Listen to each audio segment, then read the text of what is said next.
Коррупция – серьезное преступление, подрывающее социально-экономическое развитие в обществе.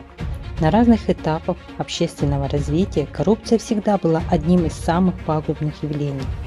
Злоупотребление властью для получения выгоды в личных целях сопровождает человечность с древнейших времен.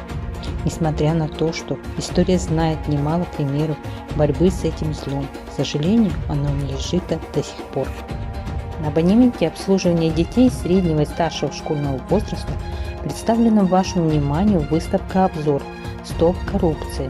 Цель выставки – познакомить читателей с выбранной системой антикоррупционных мер, освещая основные вопросы противодействия коррупции, воспитывать активную жизненную позицию, чувство ответственности перед обществом, страной.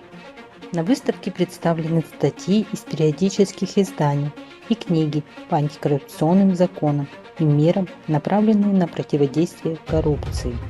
В течение всего дня, по мере посещения библиотеки, читатели знакомились с ее материалами, информацией о наиболее сложной и обсуждаемой проблеме в нашем обществе – коррупции, которая несет в себе угрозу обществу, сдерживает развитие государственности, демократии, подрывает доверие населения к институтам власти.